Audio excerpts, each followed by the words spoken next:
Subscribe. Dalam Islam itu tidak bisa kita melaksanakan perintah Allah atau meninggalkan larangan dari Allah Subhanahu wa taala itu setengah-setengah. Tidak bisa orang pilihan, tidak bisa kita memilih-milih. Kita cinta kepada Nabi tapi kita membenci sahabat, tidak bisa. Batal iman. Tidak bisa kita mencintai Nabi, mencintai sahabat tapi kita membenci para tabi'in, tidak bisa. Karena agama ini adalah agama yang berdasarkan sanad. Ari sanad itu harus ittisal. Sanad itu adalah ketersambungan ajaran. Maka kenapa di dalam Islam itu ditekankan belajar itu harus kepada guru. Enggak apa-apa kepada Google juga. Yang penting jelas gurunya siapa. Misalkan kita mengikuti akun Gus Baha misalkan. Jelas Gus Baha terus. Yang tidak boleh itu kita belajar asal-asalan. Yang penting searching di Google, yang muncul pertama itu yang kita pelajari dan itu kita ikuti. Itu jangan. Tapi harus jelas sanadnya. Berguru kepada seseorang itu harus jelas sanadnya. Apalagi dalam beberapa hal itu harus talaki. Talaki itu adalah bertemu secara langsung.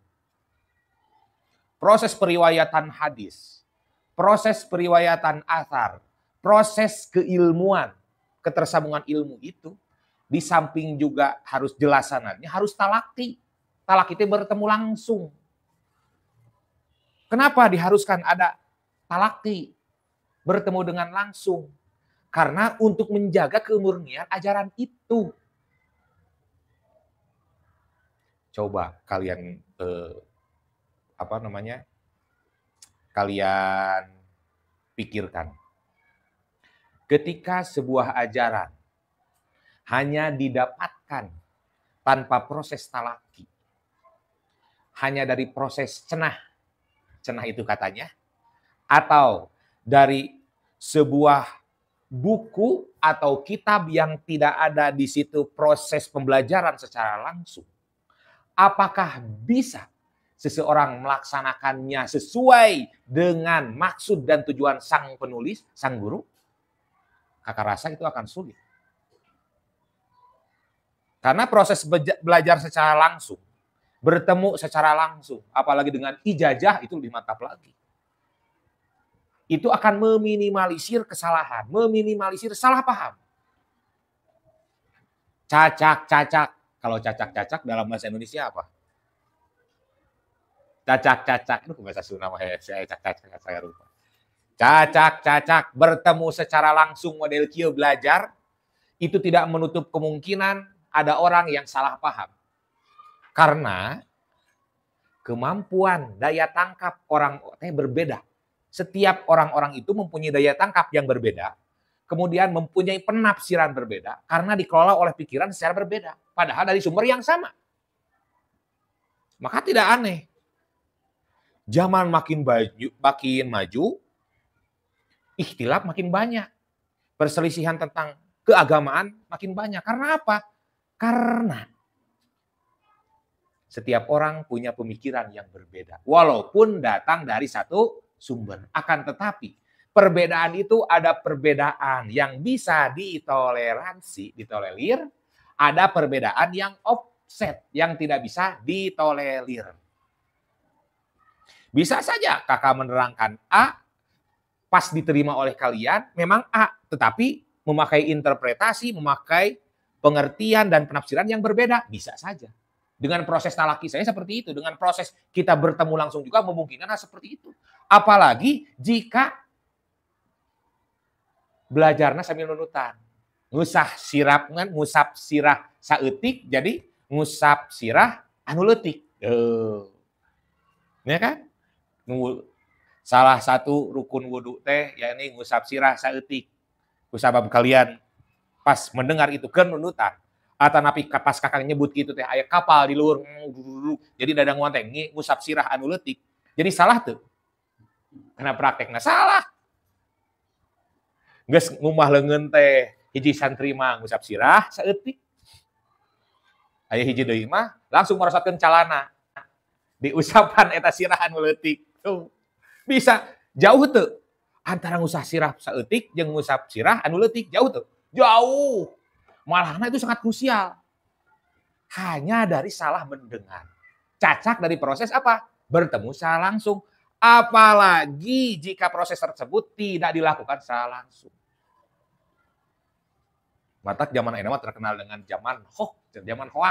Zaman hoak itu bukan berarti berita bohong saja. Tapi misinformasi, misleading, kemudian dan misi yang lainnya termasuk ke hoaxnya. Maksud A begini, diterima jadi begini. Atau kalimatnya memang seperti ini, dengan notasi bicara seperti ini, tapi penafsiran jadi seperti ini. Kan notasi berpengaruh. Betul tuh? Jangankan tanda baca. Notasi bicara, itu sangat berpengaruh terhadap arti dan maksud dari pembicaraan. Isi dari pembicaraan. Komodoi, salah titik, salah koma.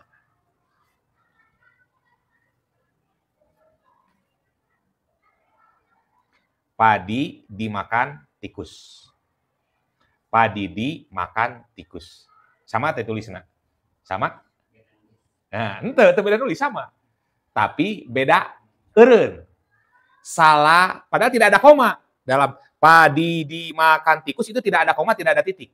Padi dimakan tikus. Tetapi kita pas eureunna salah. Padi dimakan tikus. Dina padi kan gak ada koma. Padi dimakan tikus. Cuman kita bahasanya di padi dimakan tikus. Artinya apa? Ada padi yang dimakan oleh tikus. Coba dengan cara lain. Padi dimakan tikus. Dalam satu kalimat yang di situ tidak ada koma, tidak ada titik, bisa bermacam interpretasi. Padi dimakan tikus. Padi dimakan tikus. Berarti langsung kumaha artina? Seseorang yang bernama Didi sedang makan tikus. Tah kitu Al-Qur'an teh, tah kitu hadis teh, tah kitu para kitab teh, kitab-kitab dari para ulama teh. Mengapa harus dianjurkan secara talaki, secara langsung teh? Homo teu aya harkatan, teu aya jabar jeeran. Cacak aya jabar jeeran oge salah eureun geus salah. Salah berhenti, orang ngarenghapna, padahal karena orang ngarenghap. Padi dimakan tikus. Padi dimakan tikus. Karena orang eureunna salah artinya. Nah, dengan proses pertemuan secara langsung, itu bisa meminimalisir. Artinya, si kakak teh padi dimakan tikus. Langsung, si Didi ini makan tikus. Bukan, kata kakak teh. Ada padi dimakan tikus. Oh, tuh kan Ari bertemu secara langsung. Di zaman hoax seperti itu. Video dipotong. Ya. Akhirnya membuat kesimpulan. Potongan-potongan cerita mah pastilah akan menimbulkan salah persepsi. Atuh tong boro kitu masing Al-Qur'an oge urang salah eureun atanapi terusannya tidak kita baca, ya udah salah. Fawailul lil musallin. Maka narakawel teh eta teh pikeun jalmi anu salat. Coba langsung kalian membuat penafsiran sendiri. Oh, berarti orang yang salat itu akan mendapatkan neraka well. Itu kan jadi kadinya artinya. Coba lamun kita teruskan. Fawailul lil musallin alladzina hum an salatihim sahun. Neraka well itu untuk orang yang salat. Jangan berhenti di situ. Yang salat seperti apa? Alladzina hum fi sholatihim sahun. An sholatihim sahun. Orang yang bukan hanya sekedar sholat ternyata, tetapi sholatnya yang ada sifat sahunnya. Talangke, tamelar, nember, kata bahasa Sunda. Orang yang suka membengkalaikan atanapi menganggap enteng sholat. Tuh. Itu mendapatkan neraka wel. Betul deh. Coba ada seorang ustadz anu berceramah, kemudian kita potong. Fawailul lil musallin. Neraka wel itu untuk orang yang sholat. Sudah. Wah, ini ada ustadz sesat disebarkeun. Potong sakit. Ya, salah satu contoh, kan itu banyak, kamu ayeuna nama tahun politik. Potongan dari calon ieu di videona dipotong, disebarkeun dengan narasi yang berbeda dengan maksudnya bisa. Kamari ge kan rame. Waktu Panji Gumilang, yang menyebutkan saya komunis, saya komunis. Kemudian salah seorang ketua MUI reaktif, oh langsung eta katukan Panji Gumilang mah udahnya komunis. Ternyata pas dilihat video panjangnya apa? Video panjangnya Panji Gumilang itu sedang menceritakan ada kedatangan tamu dari Cina. Kemudian ditanya sama Panji Gumilang itu, agama Anda apa? Kemudian dia menjawab, saya komunis. Nah, pas saya komunis dipotong. Jadi seolah-olah apa? Seolah-olah Panji Gumilang aku komunis. Kita mah objektifnya. Objektif itu ya pas salah, pas benar-benar. Bukan dalam konteks membenarkan ajaran Panji Gumilang, enggak. Nah, ini mah hanya contoh hoax yang disebarkan. Jadi, hoax yang disebarkan itu bisa dari siapa saja. Dan banyak orang yang menjadi korban. Di zaman medsos sekarang. Mata kakak mah teresep lamun ada suruh share dari grup WA tadi eta keur mah kakak mah bisi virus. Kan segitunya. Kakak mah mun aya nu nge-share web misalnya naon upami ieu tara dibuka. Upami terang siapa sumbernya, kemudian isinya apa, kemudian webnya aneh itu da web sok aneh. Lowongan kerja misalkan CPNS, tapi lowongan cpns.com. Di mana ada negara membuat website lowongan cpns.com? Enggak ada. Lamun website resmi mah kan puguh ada bpn.com, bpkad.go.id kan jelas itu. Jadi seperti itu. Nah, kakak mah tara dibuka nu kari itu teh. Share. Komo lamun share video ngahamburkeun memori. Paling kakak mah langsung lamun ada sesuatu yang aneh misalkan viral, langsung searching di tempat asalnya. Jika kemarin ada viral sholat anu malih ka mana geuningan. Suatu sabarokaat gituan. Kemudian ada aliran baru di daerah Jawa Timur. Anu imamna istri, mamumna pamegat, terus sholatna henteu malih ka kiblat, terus si gerakanna oge beda dengan gerakan sholat biasa di darokaatna benten.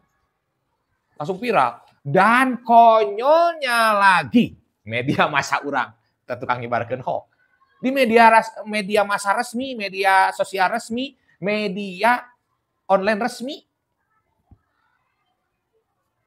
Habis Panji Gumilang muncul aliran baru di Jawa, anu salat titik. Itu kan narasinya nggak salah.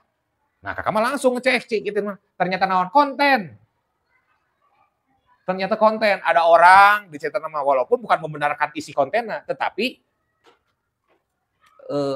jalur cerita kontennya tidak seperti yang diberitakan. Gitu. Nah, kembali, maka perlu proses talak. Proses bertemu secara langsung.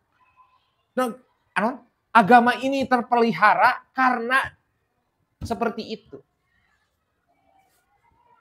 Agama tidak akan terpelihara sampai akhir zaman jika hanya mengandalkan proses kila. Kila teh di cenah atau makol, cenah katanya. Mata dalam takhrij hadis jelas, kudu jelas itu sanadna ti saha. Kemudian dilihat apakah benar si A teh narima teh ti si B menerima dari si C, diverifikasi ulang. Karena tatkala proses itu tidak ada, berbahaya. Penambahan koma, titik, atau tanda baca yang lain bisa membuat salah ajaran. Ajaran jadi sesat gara-gara salah titik. Seperti itu. Nah, salah satu proses ketersambungan ajaran Islam itu, Nabi Muhammad menerima wahyu dari Allah Subhanahu wa taala melalui malaikat Jibril. Kemudian Nabi Muhammad mengajarkan kepada para sahabat. Para sahabat mengajarkan kepada tabi'in. Maka tidak bisa kita secara parsial mengambil sesuatu setengah-setengah. Cinta kepada sahabat tapi henteu ka tabi'in teu bisa. Cinta kepada Nabi Muhammad tapi henteu ka para sahabat. Atau kepada sahabat tertentu, sahabat yang lain dicintai, sahabat yang lain kita hinakan. Misalkan, sahabat yang lain kita ingkari, tidak bisa, harus seluruhnya. Maka ajaran ini bisa terpelihara.